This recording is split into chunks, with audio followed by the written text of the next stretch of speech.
Assalamualaikum warahmatullahi wabarakatuh.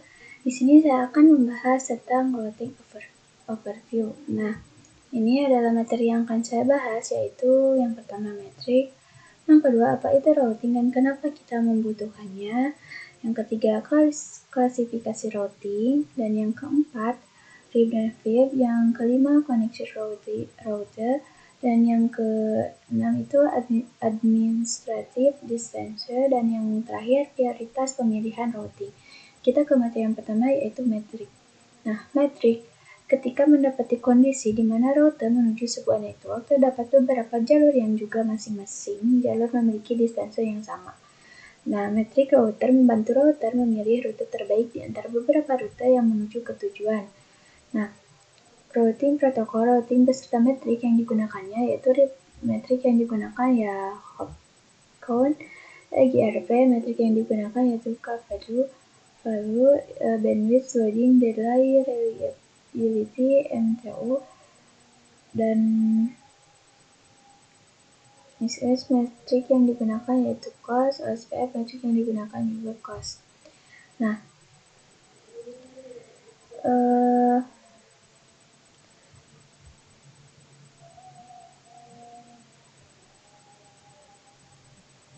Nah, di mana metrik ini merupakan parameter dalam menentukan best path ataupun jalur router terbaik dalam proses routing. Kita perlu ketahui bahwasannya algoritma penentuan best path routing itu bisa kita sebut dengan dispenser yang bisa kita singgung pada kesempatan sebelumnya. Dan apabila setiap routing protokol yang ingin dilalui itu memiliki dispenser yang sama, sekisar router 2 dispenser yang sama dan router 3 juga sama, maka akan dialihkan berdasarkan metrik. Setiap routing protokol itu memiliki cara kerja ataupun metriknya masing-masing. Sebelumnya kota melangkah lebih jauh, sebaiknya melihat dulu topologinya. Nah, di sini ini adalah menentukan jalur terbaik 1. Di sini akan saya coba singgung kembali terkait dispenser. Di sini kan ada 4 router. Nah, antara router 1 dan router 2 itu menggunakan RIP, dan antara router 1 dan router 3 menggunakan OSPF.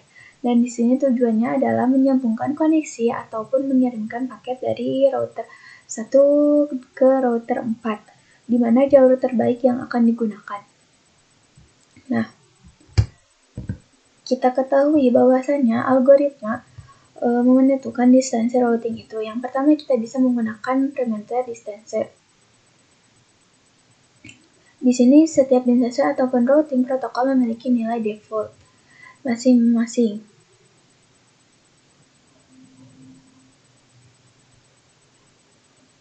Bisa kita lihat untuk yang administratif dispensernya adalah 120.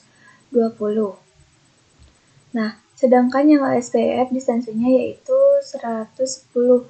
Di sini ketika kita simpulkan memakai dispenser, maka semakin kecil maka semakin diprioritaskan. Maka dari itu ketika router 1 ingin mengirim paket ke dispenser router 4, maka dia akan menggunakan jalur ke bawah yaitu ke router 1. Ke router 1 ke router 3, lalu router 3 ke router 4. Nah, karena antara router 1 dan router 3 menggunakan OSPF dengan dispenser 110 lebih kecil. Nah, kita buat kasus yang semisal router 2 dan router 3 di sini memiliki dispenser yang sama, maka parameter apa yang akan kita gunakan? Nah, kita menentukan jalur terbaik 2. Di sini kita bisa lihat antara router 2 dan dengan router 3 itu memiliki dispenser yang sama. Di sini topologi atau contoh kasus yang bisa kita lihat pada setiap router itu menggunakan topologi atau routing protokol, dan untuk IP menggunakan topologi atau routing protokol, dan untuk RIP itu dispensernya 120.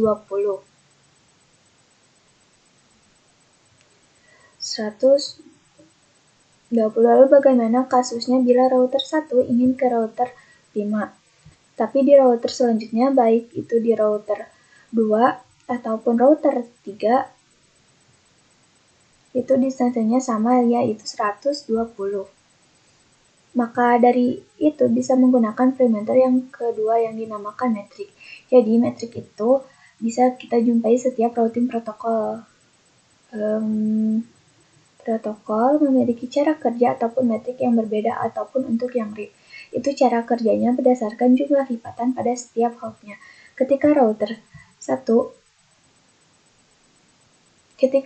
1 ingin mengirimkan paket ke router 5, maka dia melihat jumlah lompatannya terlebih dahulu. Kalau kita lewat atas, mulai dari router 1 ke router 2, dihitung sama lompatnya, lalu ke router 2 ke router 4, dan router 4 ke router 5.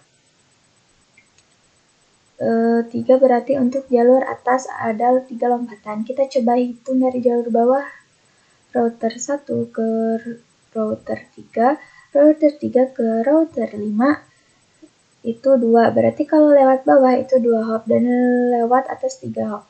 Dengan hal ini router akan mengarahkan jalur dengan nilai metrik terendah. Nah, di sini metrik router biasanya didasarkan pada informasi sepanjang jalur, bandwidth, beban jumlah hop, biasanya biaya jalur, penundaan, unit transmisi maksimum, keandalan, dan biaya komunikasi routing protokol routing beserta metrik yang digunakannya. Nah, yang pertama itu ada RIP, Routing Information Protocol. Metrik yang digunakannya yaitu hop count. Dan EGRP, Extended Interior Gateway Routing Protocol. Metrik yang digunakannya yaitu clock value, bandwidth, loading delay, reliability, MTO. Kemudian ada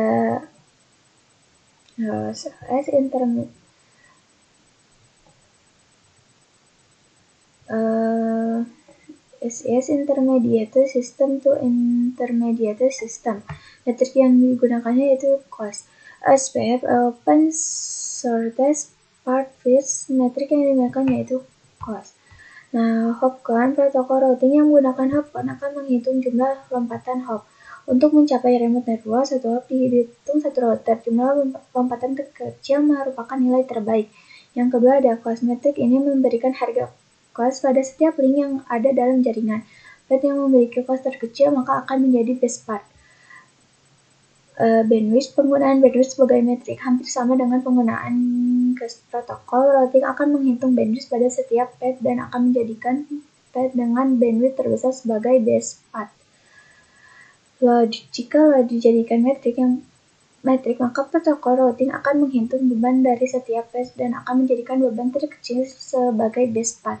Delay adalah waktu yang diperlukan untuk mengirimkan paket data dari setiap path dengan delay terkecil akan menjadi best path. Yang keenam yaitu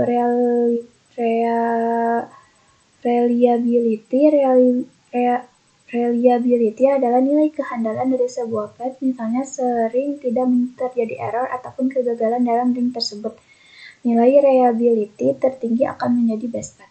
Nah, mungkin itu materi yang pertama. Kita lanjut ke materi yang kedua, yaitu apa itu routing dan kenapa kita membutuhkannya. Oke teman-teman, nah di sini untuk apa itu routing dan kenapa. Nah, apa itu routing? Nah, routing dapat didefinisikan sebagai proses melewatkan data dari satu jaringan ke jaringan lain melalui router. Routing bekerja pada layer 3 pada networking models. Nah, di sini kan terdapat jaringan A dan juga jaringan B ya teman-teman. Nah, networknya beda.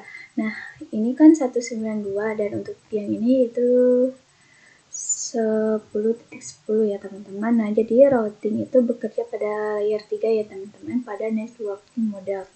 Nah, yaitu proses melewatkan data dari satu jaringan ke jaringan lain ya teman-teman, dari jaringan A ke jaringan B ya teman-teman. Nah, di sini untuk jaringan A-nya, IP-nya atau networknya 192.168.10.0/24. Kemudian jaringan B yaitu 10.10.10.0/24. Nah, itu berbeda ya teman-teman. Dengan adanya router itu kita bisa melewatkan data jaringan A melalui router ke jaringan B ya teman-teman, dengan best path tertentu ya teman-teman, dengan jalur yang terbaik seperti itu.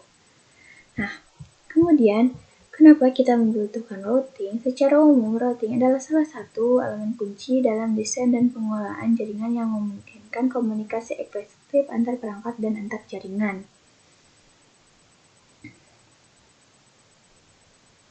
Terdapat banyak network ya teman-teman, terdapat banyak network. Nah, untuk bisa terhubung ke internet atau ke network lain itu membutuhkan router ya teman-teman, untuk melewatkan data kita ke network lainnya ya teman-teman. Nah, jadi di sini kenapa kita butuh routing? Nah, sebelum ke lanjut ke sini saya akan gambarkan description-nya ya teman-teman, atau jalur terbaik yang akan dipilih ya teman-teman. Nah, di sini terdapat source ingin ke distance ya teman-teman. Nah, di sini kan terdapat banyak router ya teman-teman. Nah, di sini kita pilih jalur mana yang terbaik ya teman-teman. Di sini kan putar ini ke bawah, ke atas lagi, kemudian sampai ya teman-teman ke tujuannya. Nah, di sini ada base-nya atau jalur yang dipilihnya.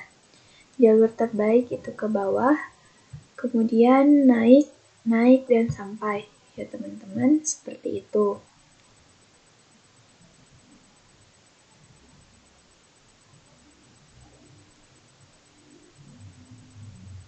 Nah, jadi untuk yang butuh routing, nah secara umum routing adalah salah satu elemen kunci dalam desain dan pengolahan jaringan yang kemungkinan mengkomunikasi efektif antar perangkat dan antar jaringan ya teman-teman. Nah, satu, untuk mempermudah manajemen jaringan, misal dari sisi pengolahan bandwidth, keamanan, dan sebagainya. Ketika jaringan lokal sudah mulai kompleks memecah broadcast domain. Dan yang keempat, koneksi antar wide area network. Dan yang terakhir yaitu yang kelima, redundansi dan ketersediaan tinggi. Nah, jadi seperti itu ya teman-teman. Nah, untuk apa itu routing? Routing didefinisikan sebagai proses melewatkan data dari satu jaringan ke jaringan lain melalui router. Routing bekerja pada 3 layer pada networking models.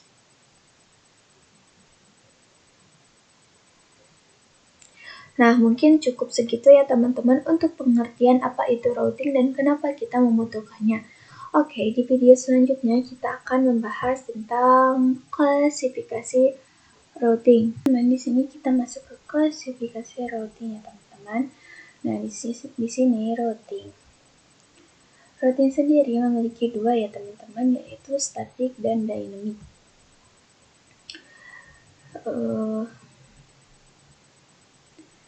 Nah, untuk routing static, routing yang dibuat dengan menambahkan secara manual ke routing table ya teman-teman.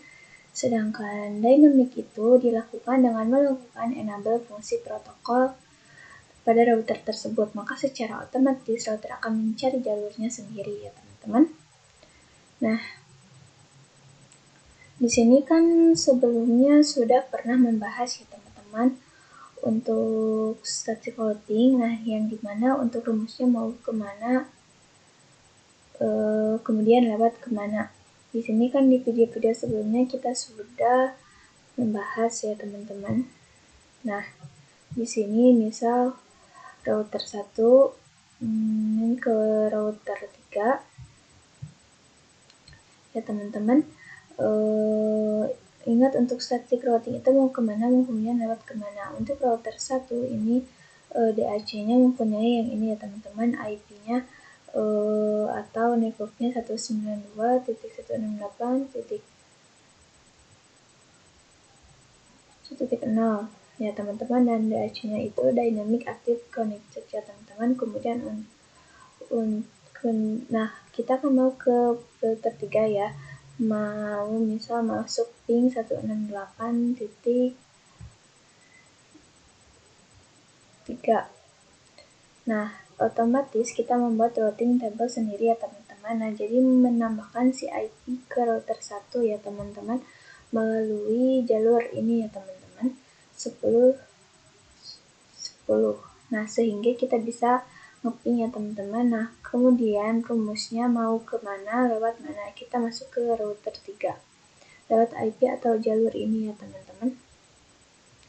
Sehingga kita bisa mengakses atau ngeping ke 3.0 ya teman-teman untuk yang static routing. Nah, berbeda untuk dynamic routing ya teman-teman. Nah, untuk dynamic routing kan kita nggak perlu menambahkan routing tabelnya sendiri ya teman-teman.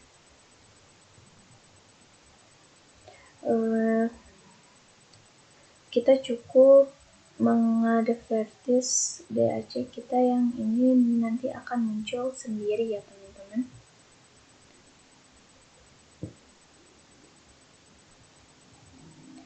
Nah, atau bisa berkomunikasi dengan melakukan enable fungsi protokol pada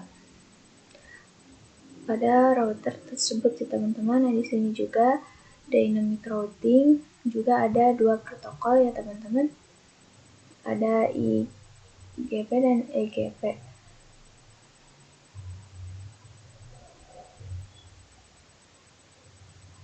IGP atau Interior Gateway Protocol dan juga EGP itu Exterior Gateway Protocol. Nah, kita mempunyai atau ada 2 buah protokol lagi. Yang pertama ada di start dan yang kedua ada link state. Ya, untuk distance vector itu protokolnya ada di RIP dan juga DSS.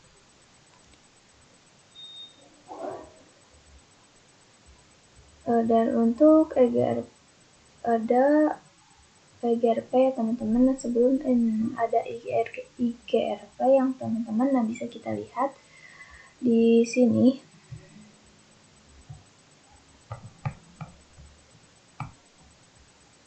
Di sini sebelum ada IGRP, nah bisa kita lihat di sini ada dynamic protokol ya teman-teman untuk interior gateway protocol atau IGP. Nah, di sini kan ada distance vector dan juga link state teman-teman. Nah,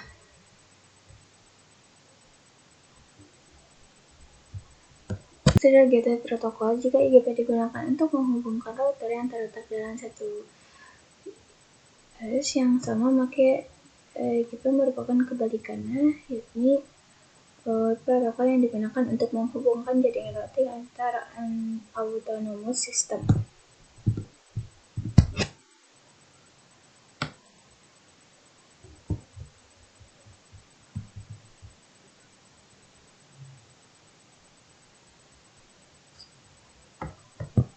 Nah, dan juga di sini ada yang pertama yaitu RIP, Routing Information Protocol. RIP merupakan routing protokol jenis distance vector pemilihan jalur berdasarkan jarak terdekat dari router ke tujuan. Jarak dari router ke tujuan ini disebut dengan hop count, sedangkan jarak antar router disebut hop. RIP terdiri dari versi 1 dan 2. Nah, kemudian ada EIGRP, Extended Interior Gateway Routing Protocol. Nah, EIGRP merupakan Cisco proprietary, yakni routing protokol yang hanya terdapat pada router Cisco meskipun termasuk dalam distance vector routing protocol. Namun, EIGRP tidak menggunakan hop count untuk melakukan pemilihan jalur routing. Nah, EIGRP menggunakan beberapa parameter yang kemudian dikalkulasi sehingga menghasilkan hasil yang akan digunakan untuk menentukan jalur routing. Adapun parameter-parameter yang digunakan oleh EIGRP antara lain bandwidth, load, delay, dan reliability. Nah, ada yang ketiga ada OSPF, Open Shortest Path First. OSPF merupakan link state routing protocol di mana pemilihan jalur routingnya menggunakan kondisi link. OSPF akan memberikan harga cache untuk setiap link yang ada. Cache yang memiliki nilai paling kecil akan dijadikan sebagai acuan untuk menentukan jalur routing. OSPF menggunakan algoritma Dijkstra untuk menentukan jalur serta menghasilkan peta topologi jaringan sehingga OSPF akan mengetahui seluruh jalur yang ada pada jaringan tersebut. Nah, dan untuk yang kelima itu ada BGP Border Gateway Protocol. BGP merupakan satu-satunya protokol yang berfungsi sebagai Exterior Gateway Protocol. BGP menggunakan router yang berbagai SBGP terletak di bagian terluar dari suatu S.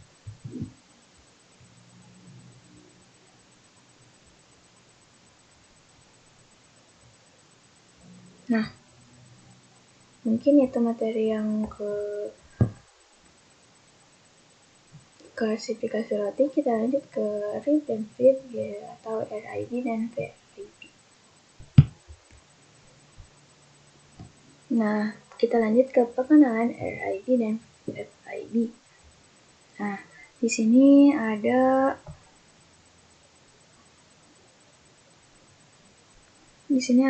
RIB yaitu Routing Information Table. Dan kemudian untuk FIB itu Forwarding Information Table ya teman-teman. Nah, di sini juga ada Control Plan, Data Plan. Nah, yang pertama ada control plan dan juga data plan ya teman-teman. Untuk control plan itu mengacu pada RIB ya teman-teman atau Routing Information Table. Nah, untuk data plan itu mengacu pada Forwarding Information Table ya teman-teman. Nah, seperti itu. Kemudian apa sih itu RIB? Nah, kemudian Router Information Base atau RIB itu tabel routing adalah tabel data yang dalam router yang berisi daftar router ke jaringan network tertentu.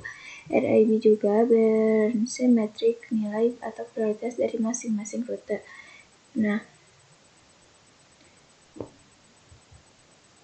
RIB juga terbentuk dari semua router yang terbentuk dari Dynamic Routing Protocol. Semua router untuk connected network, setiap konfigurasi router tambahan seperti static router.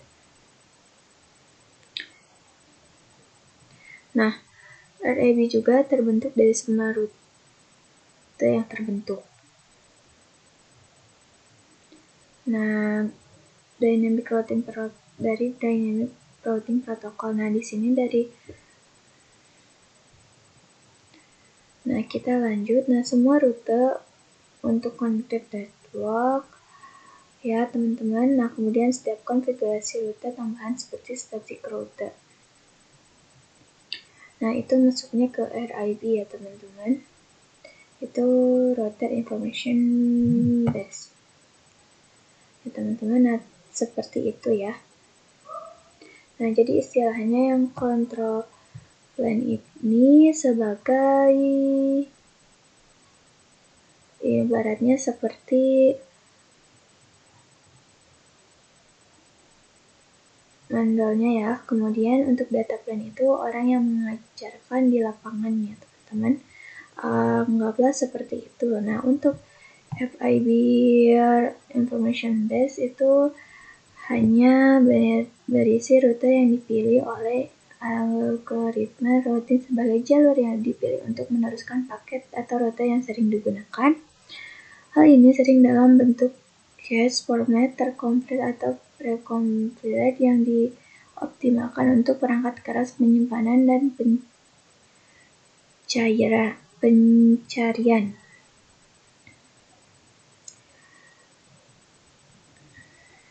Nah, jadi data plan ini orang yang mengajarkan ya teman-teman. Jadi berbasiskan data.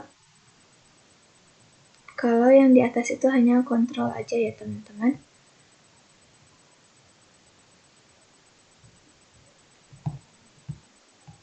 Nah, untuk tabel RIB dan juga FIB, ya tabel routingnya kurang lebih seperti ini ya teman-teman. Terdapat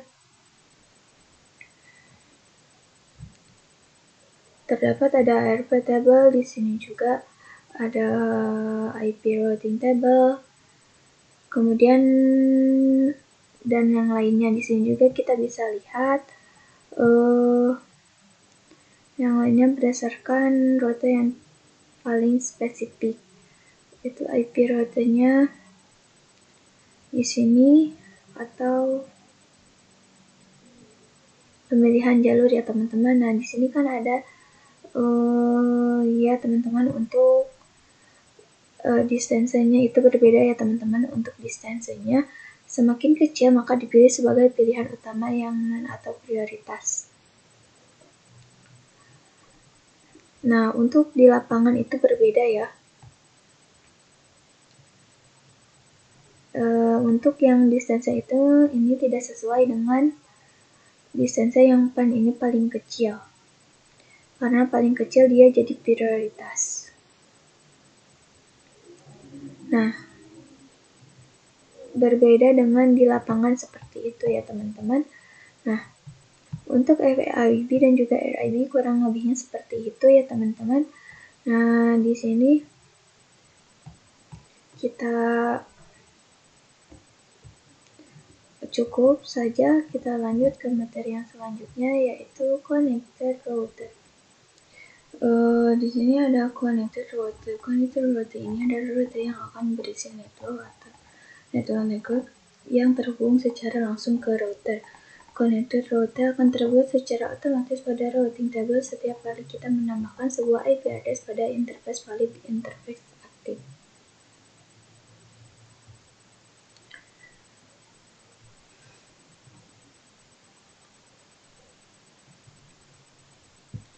Nah, di sini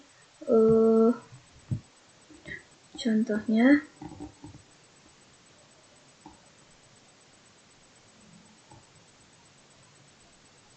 nah, setiap kita menambahkan IP address di interface yang valid atau yang hidup ya teman-teman, interface yang valid atau interface yang hidup yang aktif, maka secara otomatis di sini yang di sini sudah terbuat routing table ya teman-teman, dengan flex dan index-nya ya teman-teman, dynamic active connected ya teman-teman. Nah, jadi setiap kita menambahkan misal satu buah IP address ada 3 ether 3 ada 3 kan, ether 3 aktif atau valid. Nah, secara otomatis di routing table-nya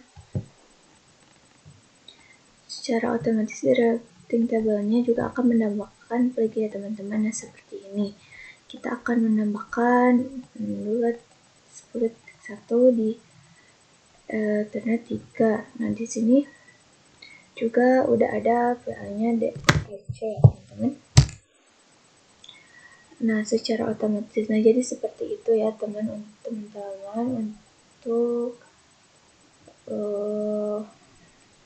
untuk connected route-nya ya teman-teman. Nah, di sini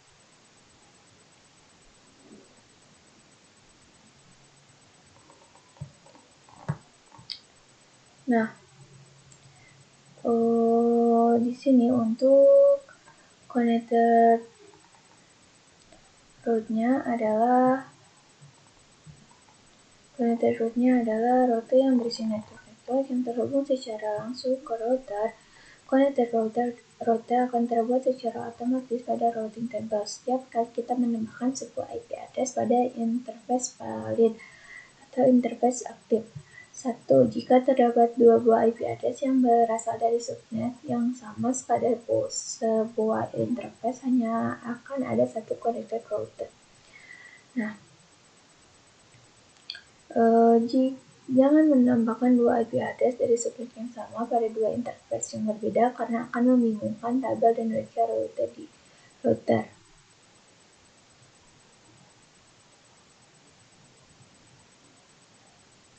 Jadi kita jangan menempatkan 2 IP address dari satu subnet yang sama ya teman-teman pada 2 interface. Nah, jadi routing table-nya itu akan bingung akan melakukan fail atau enggak ya teman-teman. Nah, nanti bisa mendapatkan flex DHC seperti yang di sini ya teman-teman.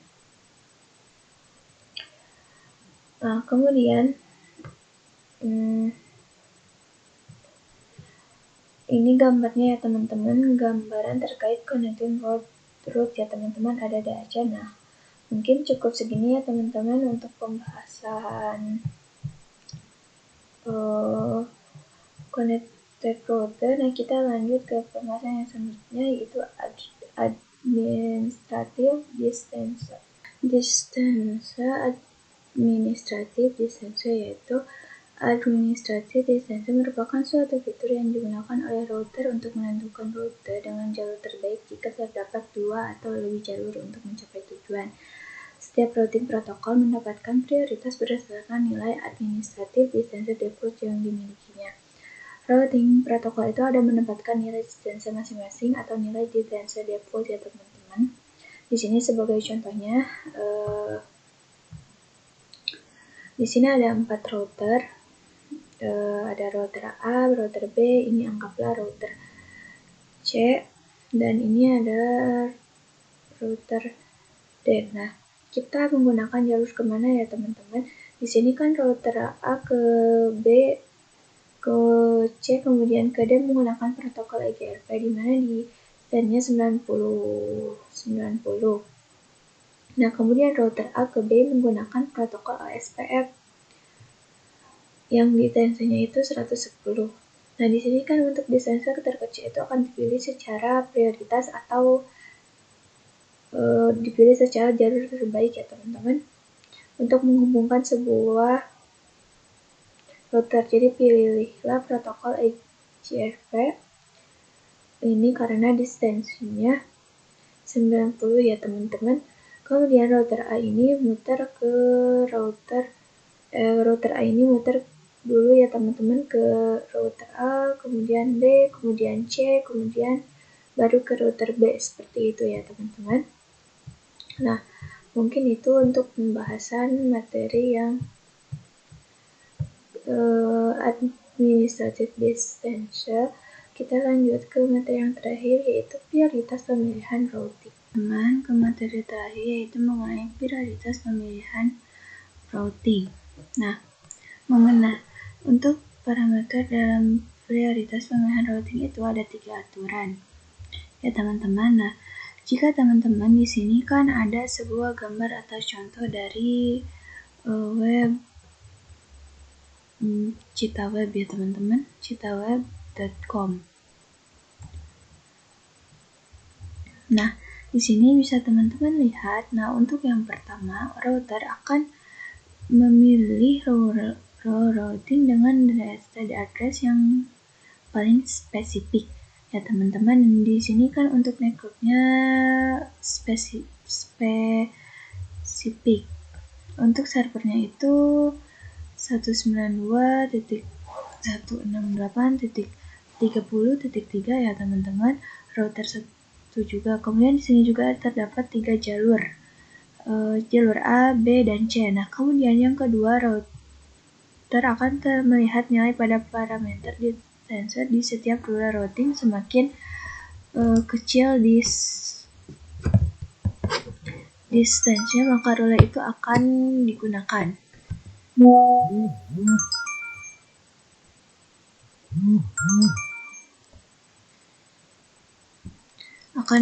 Ya teman-teman. Kemudian yang ketiga, jika terdapat beberapa rule routing dengan standard address sama spesifik dan distance sama, maka router akan memilih dengan random round robin.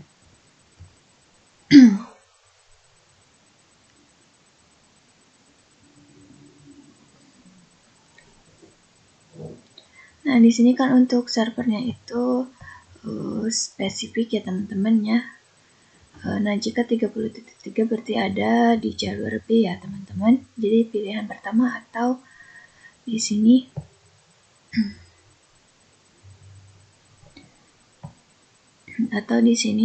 untuk destination yang spesifik itu jalur B ya teman-teman.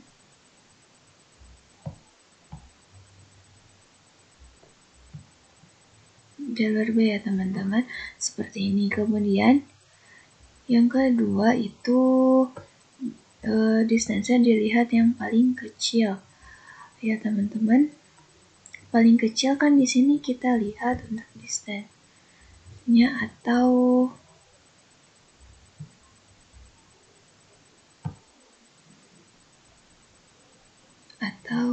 distance-nya yang B kan udah dipakai ya teman-teman, yang pilihan pertama. Nah, untuk second-nya,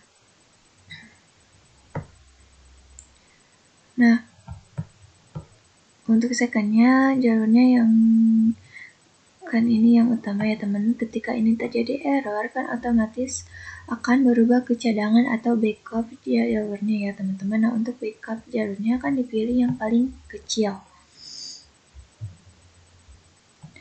Yang paling kecil kita lihat,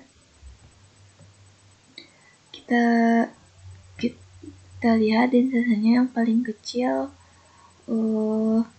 kan ini udah dipakai distance yang C itu ada, itu 2, kemudian distance yang A itu 1. Nah, otomatis cadangan atau backupnya dipilih yang jalur A ya, kemudian yang jalur A. Nah, di sini untuk pengertiannya,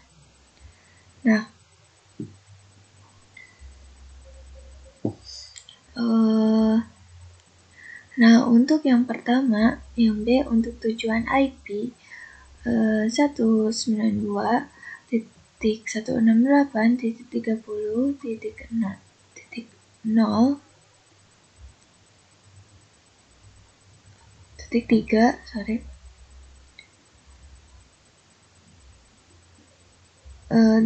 destination address-nya itu 30.0.129 lebih spesifik dibanding destination yang 24, sehingga rules B akan digunakan sebagai prioritas pertama.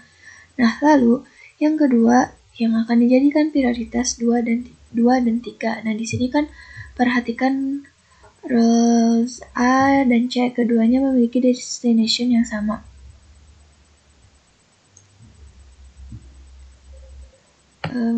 Destination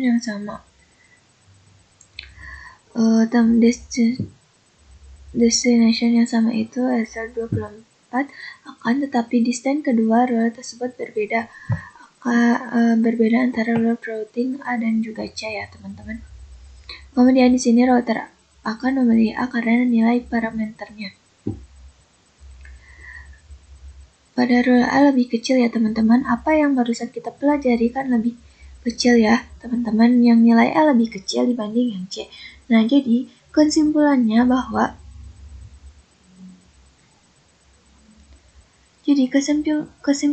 bahwa dari pembahasan tadi akan dapat jawaban seperti berikutnya ya teman-teman, seperti itu. Nah, jadi mungkin seperti itu ya teman-teman pemilihan routingnya ya teman-teman. Nah, jadi mungkin, nah ini ada matrik apabila distance-nya sama dan bisa di routing protokol dinamis. Nah, teman-teman ketika sama ininya semisal, nah distance-nya sama, semisal yang A dan C1 itu akan menggunakan jalurnya bergantian atau random ya teman-teman, atau secara round robin ya teman-teman, seperti itu. Nah, mungkin untuk yang prioritas pemilihan routingnya, semoga kita semua termasuk, saya juga termasuk. Nah, teman-teman bisa memahami konsep ini ya teman-teman. Di pembelajaran kali ini kita pelajari ya teman-teman, mungkin cukup segitu saja untuk video kali ini. Mohon maaf bila ada kata yang salah atau salah kata. Terima kasih. Wassalamualaikum warahmatullahi wabarakatuh.